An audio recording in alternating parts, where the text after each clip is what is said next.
కీర్తనల గ్రంథము 78వ అధ్యాయము 1 నుంచి 72 వచనములు.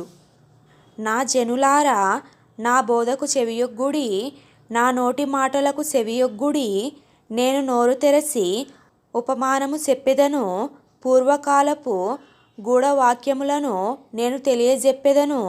మాకు తెలిసిన సంగతులను, మా పితరులు మాకు వివరించిన సంగతులను చెప్పెదను.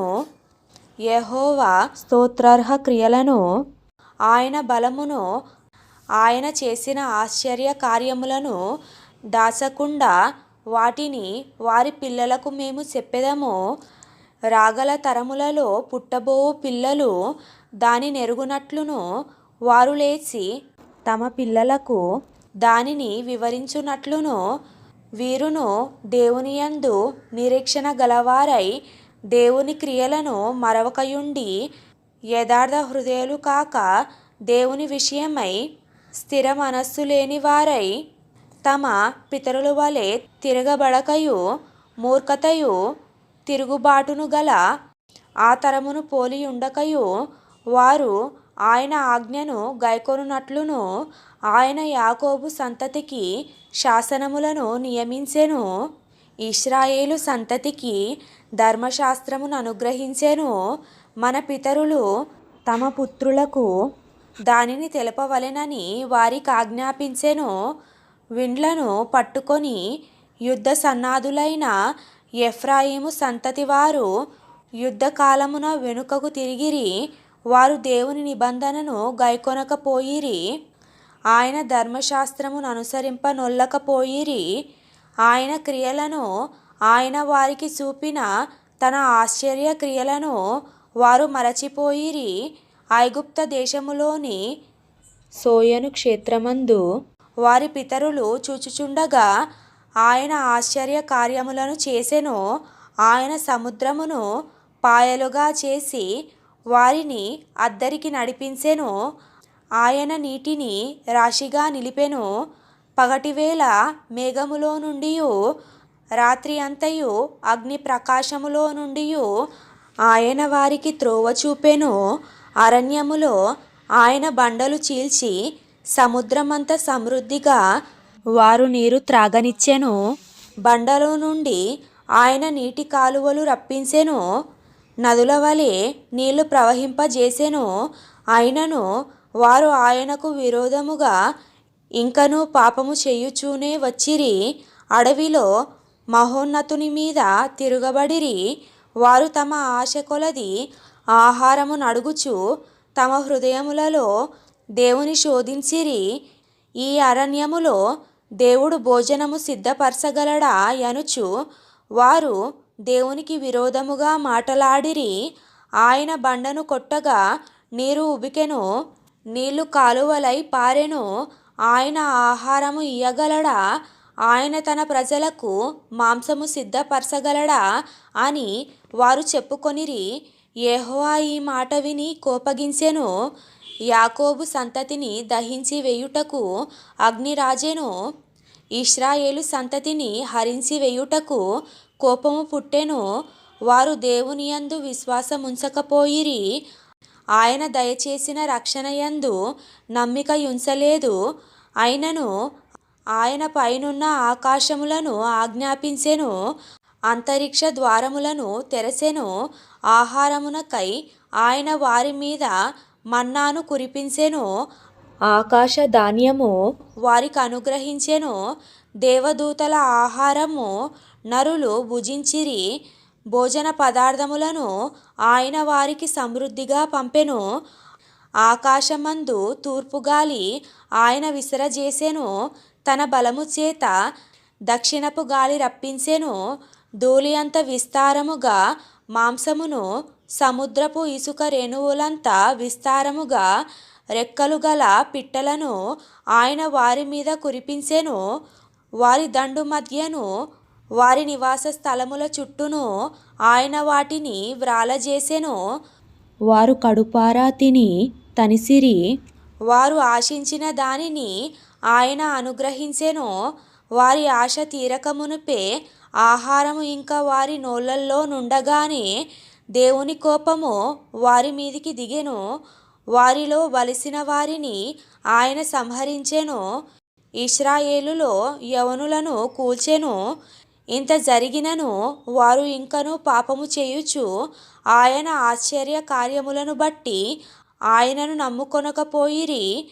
కాబట్టి ఆయన వారి దినములు ఊపిరివలె గడచిపోజేసెను, వారి సంవత్సరములు అకస్మాత్తుగా గడిసిపోజేసెను. వారిని ఆయన సంహరించినప్పుడు వారు ఆయనను వెదకిరి. వారు తిరిగి హృదయపూర్వకముగా దేవుని బతిమాలుకొనిరి. దేవుడు తమకు ఆశ్రయదుర్గమనియు మహోన్నతుడైన దేవుడు తమకు విమోచకుడనియు వారు జ్ఞాపకము చేసుకొనిరి.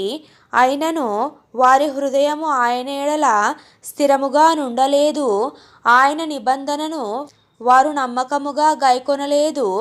నోటి మాటతో వారు ఆయనను ముఖస్తుతి చేసిరి, తమ నాలుకలతో ఆయన యొద్ద బొంకిరి. అయితే ఆయన వాత్సల్య సంపూర్ణుడై వారిని నశింపజేయక వారి దోషము పరిహరించువాడు, తన ఉగ్రతను ఏమాత్రమును రేపుకొనక పలుమారు కోపము అణుచుకొనువాడు. కాగా వారు కేవలము శరీరులై ఉన్నారనియు విసరి వెళ్ళి మరలి రాని గాలివలె నున్నారనియు ఆయన జ్ఞాపకము చేసుకొనెను. అరణ్యమున వారు ఆయన మీద ఎన్ని మారులో తిరుగబడిరి, ఎడారియందు ఆయనను ఎన్ని మారులో దుఃఖపెట్టిరి. మాటిమాటికి వారు దేవుని శోధించిరి, మాటిమాటికి ఇశ్రాయేలు పరిశుద్ధ దేవునికి సంతాపము కలిగించిరి. ఆయన బాహుబలమునైనను విరోధుల చేతిలో నుండి ఆయన తమ్మును విమోచించిన దినమునైనను వారు స్మరణకు తెచ్చుకొనలేదు. ఐగుప్తులో తన సూచక క్రియలను, సోయను క్షేత్రమందు తన అద్భుతములను ఆయన చూపిన దినమును వారు జ్ఞప్తికి తెచ్చుకొనలేదు. ఐగుప్తీయులు త్రాగలేకుండా నైలు నది కాలువలను, వారి ప్రవాహ జలములను ఆయన రక్తముగా మార్చెను. ఆయన వారి మీదికి జోరీగలను గుంపుగా విడిచెను, అవి వారిని తినివేసెను. కప్పలను విడిచెను, అవి వారిని నాశనము చేసెను. ఆయన వారి పంటను చీడపురుగులకిచ్చెను, వారి కష్టఫలములను మిడతలకప్పగించెను. వడగండ్ల చేత వారి ద్రాక్ష తీగలను, హిమము చేత వారి మేడి చెట్లను ఆయన పాడు చేసెను. వారి పశువులను వడగండ్ల పాలు చేసెను, వారి మందలను పిడుగుల పాలు చేసెను. ఆయన ఉపద్రవము కలగజేయు దూతల సేనగా తన కోపాగ్నిని, ఉగ్రతను, మహోగ్రతను, శ్రమను వారి మీద విడిచెను. తన కోపమునకు ఆయన త్రోవ చదును చేసెను. మరణము నుండి వారి ప్రాణమును తప్పింపక వారి జీవమును తెగులునకు అప్పగించెను. ఐగుప్తులోని జ్యేష్ఠులనందరినీ, హాము గుడారములోనున్న బాల ప్రారంభమైన ప్రధాన సంతానమును ఆయన సంహరించెను. అయితే గొర్రెల వలె ఆయన తన ప్రజలను తోడుకొని పోయెను. ఒకడు మందను నడిపించునట్లు అరణ్యములో ఆయన వారిని నడిపించెను. వారు భయపడకుండా ఆయన వారిని సురక్షితముగా నడిపించెను.